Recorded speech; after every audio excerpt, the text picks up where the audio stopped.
하나님, 오늘 이 시간 생명의 말씀을 함께 이해할 수 있는 시간을 주시니 감사합니다.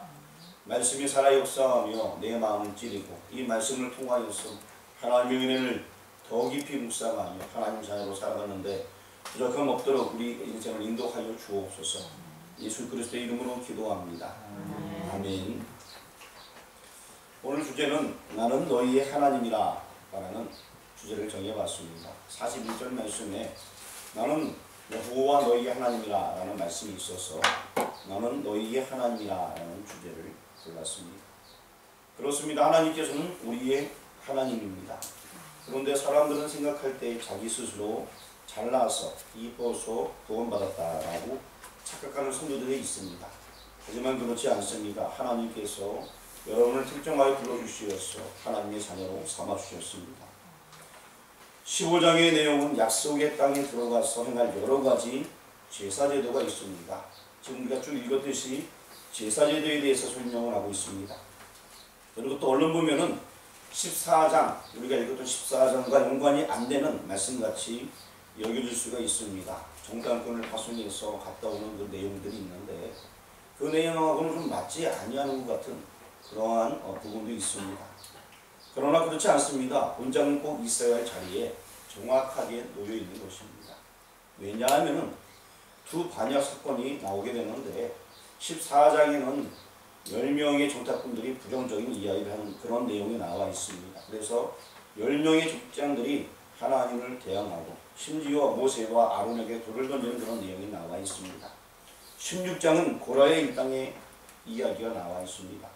고라 일당 역시 우리도 제사장인데 왜 우리는 특별한 사람 취급 안 하냐? 라고 또 대항했던 고라의 그러한 무리들이 있었습니다.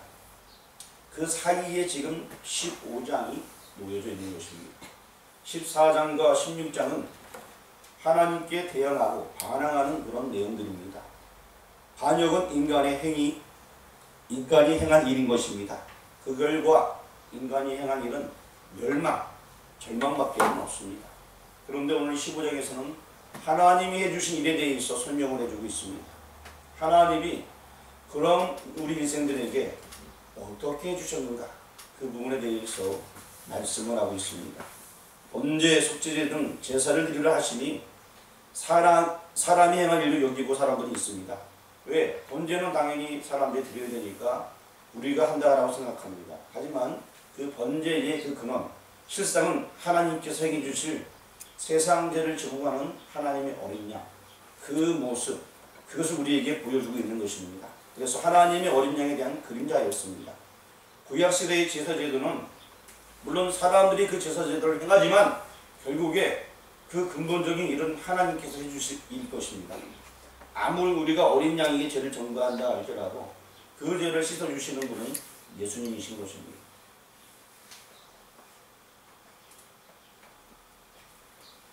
그래서 그 제사제도의 그 핵심은 하나님이 해주신다는 것.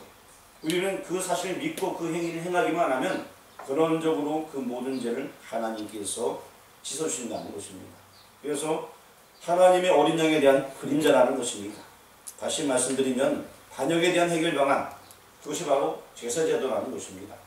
14장과 16장 이 반역에 대한 해결 방법이 바로 제사제도이기 때문에 그 사이에 지금 제사제도에 대해서 말씀해주고 있는 것입니다. 왜 하나님께서는 이렇게 해주실까요? 아까 읽었던 41절 말씀에 그 내용이 나와 있습니다. 이 41절 말씀 성경을 보면서 한번 읽어보겠습니다. 시작. 나는 여호와 너희의 하나님이라. 나는 너희의 하나님이 되려고 너희를 애굽 땅에서 인도해 내었느니라. 나는 여호와 너희의 하나님이라. 결국 인도해 내신 이가 하나님이시고 나는 여호와 너희의 하나님이라 하기 때문에 그가 대신 우리를 위하여서 해주실 일에 대해서 말씀해주고 있는 것입니다. 제가 41절 읽으라니까 깊은 생각에 말씀에 잠겨있는지 깊은 생각에 잠겨있다가 41절 읽어보겠습니다 하니까 너무 깊은 생각 잠기지 마시고요. 41절 읽으라면 15장에 있는 41절이에요. 자, 41절은 본장의 핵심입니다. 그리고 또 신구약 전체의 주제라고도 할 수 있습니다. 그러면 오늘 15장은 민수기 구약 성경 전체가 꼭 이 말씀을 알아야 될 그런 어떤 백일적인 말씀이라고 보면 될 것입니다. 이 대주제에 의해서 민수기가 해석되어야지만 바른 해석이 될 수 있습니다. 그러니까 오늘 이 시간 너무 껄떡하겠다는 생각하지 마시고요. 어디 읽으라 하면 그냥 읽으면 되는 거예요. 자, 오늘 본문을 통하여서 여러 가지 제사제도를 간단하게 그냥 상세하게 할 수 없는 간단하게 그 의미에 대해서 살펴보도록 할 거고요. 그리고 또 하나님이 왜 우리 하나님이 되셨는지, 우리가 찬양할 때 나의 하나님 하면서 어떤 사람은 눈물까지 먹으려면 나의 하나님, 그 왜 나의 하나님이 되어주시는지 그 부분에 대해서 지금 보려고 합니다. 먼저 우리 1절과 2절 말씀을, 성경이 15장 1절 2절이에요. 1절과 2절 읽어보겠습니다. 시작. 여호와께서 모세에게 말씀하여 이르시되 이스라엘 자손에게 말하여 그들에게 이르라 너희는 내가 주어 살게 할 땅에 들어가서. 자, 이 굉장히 중요한 얘기가 여기 나와 있습니다. 내가 이르라 내가 주어 살게 할 땅에 들어가서, 이렇게 2절에 말씀하고 있습니다. 내가 너희 줄 땅이 있는데 거기 들어가서 이제 어떻게 해라 라는 그 메시지를 주고 있는 거예요. 그런데 민수기 14장 30절 말씀 제가 앞에 적어놨는데요. 이 말씀을 한번 읽어보도록 하겠습니다. 시작. 너는 내 아들 갈렙과 너의 아들 여호수아 외에는 내가 맹세하여 너희에게 살게 하리라는 땅에 결탄코 들어가지 못하리라. 자, 결단코 들어가지 못하리라는 말씀이 분명히 있었습니다.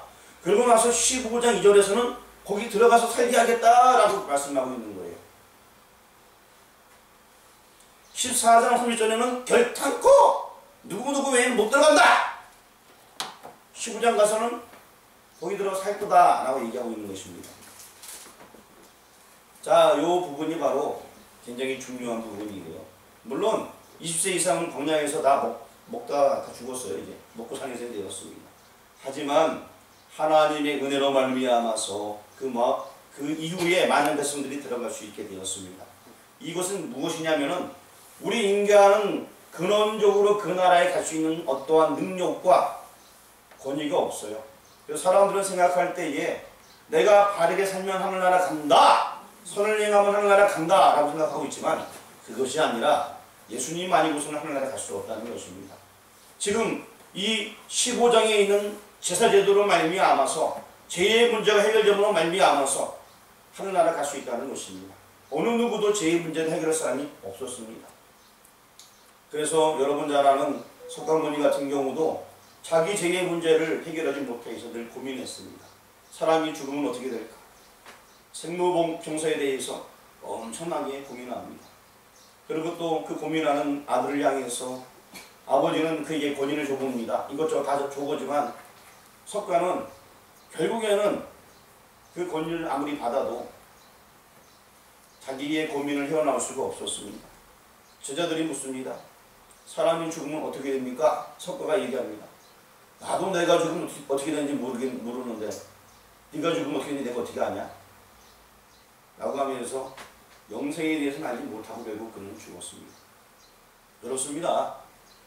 바로 이 영생에 대해서 설명하고 있는 것, 죄의 문제를 해결하는 이 부분에 대해서는 성경에 명확하게 기록이 되어져 있고 여러 번 반복적으로 이야기되어져 있습니다. 그것이 바로 오늘 본문 15장에 아주 잘 나와 있는 제사제도에 나와 있는 것입니다. 시간이 된다면 한 몇 주 후에 제사제도에 대해서 조금 더 설명을 드리도록 하겠습니다. 그리고 우리 본문 2절로 돌아와서 우리 2절 말씀 한번 읽어보겠습니다. 시작. 이스라엘 자손에게 말하여 그들에게 이르라 너희는 내가 주어 살게 할 땅에 들어가서. 맨 끝에 보니까 내가 주어 살게 할 땅에 들어가서. 인생들은 전적으로 타락하여서 그 땅에 들어갈 수 없습니다만 하나님의 은혜로 들어갈 수 있게 되게 된다는 것입니다. 인간의 소유행위로는 결단코 들어갈 수가 없습니다. 그래서 우리가 어렸을 때 부르는 노래 있지 않습니까? 마음 찾게도 못 가요. 돈으로도 못 가요. 어렵고도 못 가요. 힘으로도 못 가요. 거듭나면 가는 나라 하나님 나라, 믿음으로 가는 나라 하나님 나라. 결국 믿음으로 가게 되는 것입니다. 그리고 또 3절에서는 제사제도가 기록이 되어져 있습니다. 우리 3절 말씀 한번 읽어보겠습니다. 시작. 여호와께 화제나 번제나 소원을 갚는 제사나 낙헌제나 정한절기에 소나 양을 여호와께 향기롭게 드릴 때에. 자, 일단 어떤 제사가 있냐면 화제가 있습니다. 또 번제가 있습니다. 소원 갚는 제사가 있습니다. 낙헌제가 있습니다. 정한 절기제가 있습니다. 곧 약속의 땅, 하나님이 주어 거하게 하실 땅에 들어가서 우리가 제사를 이렇게 드려야 된다라는 그 제사 제도에 대해서 설명해 주고 있습니다. 제사 제도는요, 이미 레위기에 설명이 잘 되어져 있습니다. 인간이 반역하여서 절망적인 이 시점에 지금 이 제사 제도에 대해서 언급해 주고 있습니다. 제사 제도는 굉장히 복잡하고 많은 것 같습니다만 오늘 3절에서 말하는 것은 크게 세 가지입니다. 한번 따라가시기 바랍니다. 번제, 낙헌제, 절기제. 원래 제사는 크게 5가지인데요. 모든 게 지금 여기 3절에 남아있는 것만 지금 보는 거예요. 3절에서는 번제와 낙헌제와 절기제가 있습니다. 뭐뭐 있다고요? 번제, 낙헌제, 절기제. 예, 옆에 사람 보고 따라하지 마시고 다시 한번 시작. 번제, 낙헌제, 절기제. 예, 번제가 있고 낙헌제가 있고 절기제가 있다고 얘기했습니다.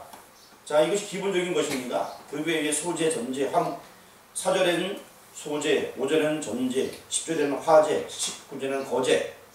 이 모든 것들은 번제와 함께 들어있기 때문에 우리가 번제라라고 표현하기도 합니다. 화제 같은 경우 여러분들 아시다시피 화자 무슨 화자예요? 예, 그렇죠. 그럼 어떻게 한다? 불로 태워서 드립니다. 전제는 어떻게 한다?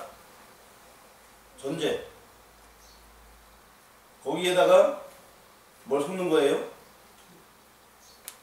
뭘 섞어요? 전제는 모든 그 전제라는 것은 그 제사 제물에 포도주를 부어드리는 거예요. 그게 전제예요. 그 다음에는 거제는요. 거제. 거제도 그 거제 말고요. 거제라는 것은 들어서 흔들어 드리는 것을 거제라고 얘기해요. 자, 번제, 낙헌제, 절기제가 기본인데 번제는 뭘 상징하냐면 헌신을 상징하는 거예요. 내가 온전히 다 드립니다. 온전한 헌신을 상징하는 거예요. 번제는 뭘 상징한다고요? 헌신. 아니, 누가 크게 얘기해? 뭐라고요? 헌신. 예, 헌신. 자, 생각해야 돼, 헌신. 자, 내 몸을 온전히 다 드린다는 거예요. 그 다음에 낙헌제는요? 낙헌제는 감사를 드리는 거예요.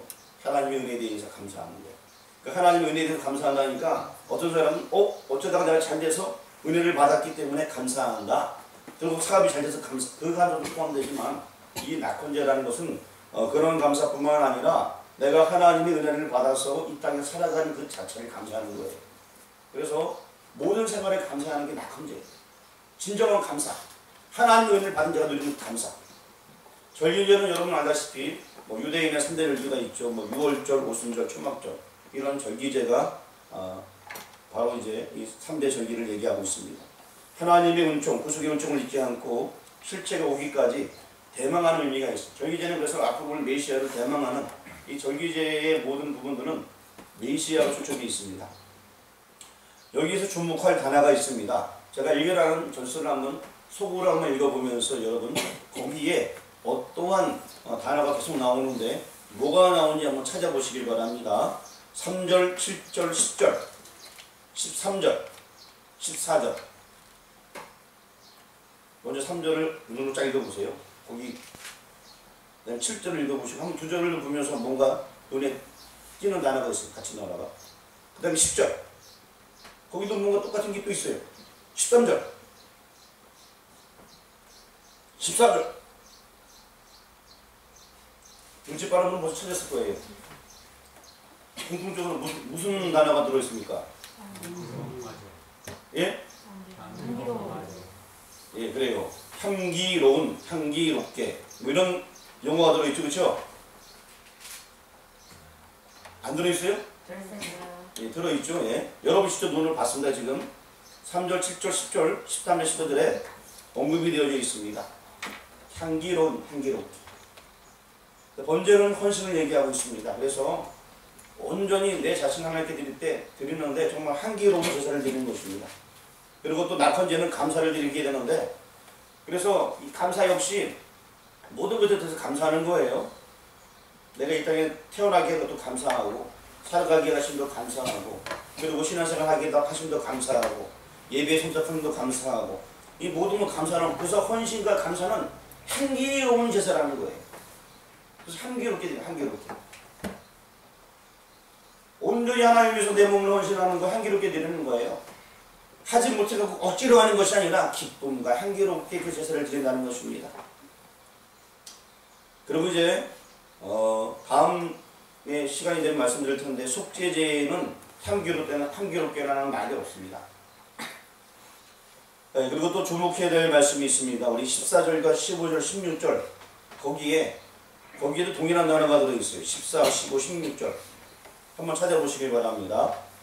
14, 15, 15, 16 그리고 또 오늘 읽지 않은 부분에도 26절, 29절, 30절에도 같은 단어가 들어있는데요. 한번 찾아보시길 바랍니다. 누가 말씀하셨어요? 타국인. 누가 말씀하셨어요?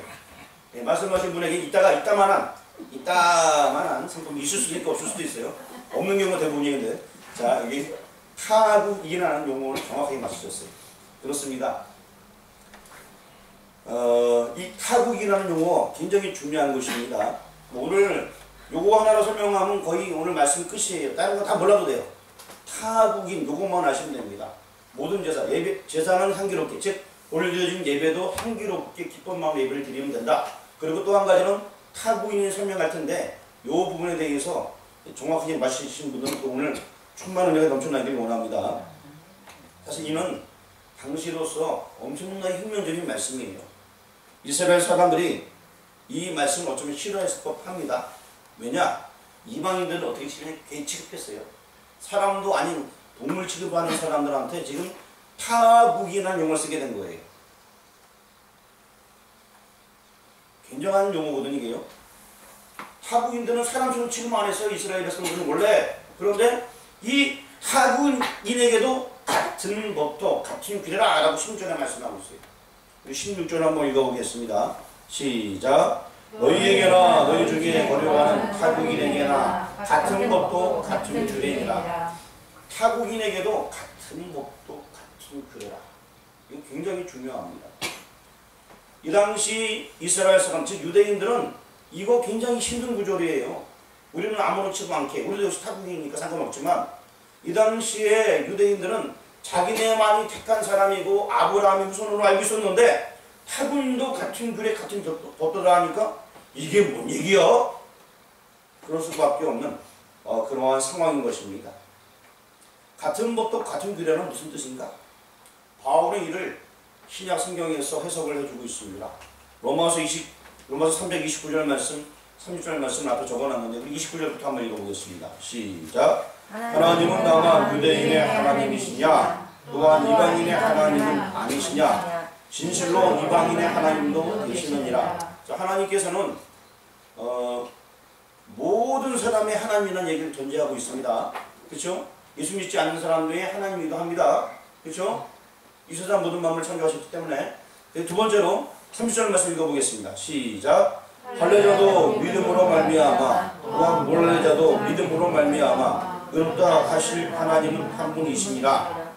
할례를 받았던, 할례를 받지 못 받았던 상관없이 결국에 그를 의롭게 하실 이는 하나님이라는 것입니다. 그래서 그 사람이 일본인이든, 내가 가장 싫어하는 일본인이든, 내가 가장 미워하는 중국이든, 그가 예수 믿으면 어떻게 된다? 구원받는다. 그 얘기예요. 제가 요새는 일본은 못 갔지만 일본 선교를 한동안 다녀오지 않았습니까? 그때 일본 선교사님들 하는 얘기예요. 가면 이런 얘기 꼭 해요. 저도 이 쪽발이들 엄청나게 싫어한다고. 엄청 싫어한다고. 혹시 여기 일본 사람들 있으면 기분 나쁠지 모르겠지만, 일본 내 선교사님 그런 얘기 실제로 해요. 하지만 그 영혼이 불쌍해서, 그들 영혼이 얼마나 불쌍한지 모른다. 하나님을 모르고 계속 이방신을 섬기니까 그들 영혼을 생각할 때 내가 복음을 전하지 않을 수 없다. 그래서 내 인생을 여기다 투자한다. 그런 얘기 하더라고요. 그들이 행한 많은 여러 만행들을 보면은 기분 나쁘지만 또 지금도 우리를 한국 사람을 대하는 태도를 보게 되면 굉장히 무례하고 나쁘지만 그러하지만 그들 영혼이 불쌍해서 복음 전한다는 거예요. 자, 복음이란 내가 싫어해도 전할 것이 복음이에요. 내가 싫어하는 사람에도 전하는 것이 복음이고 원수에게도 복음 전해야 됩니다.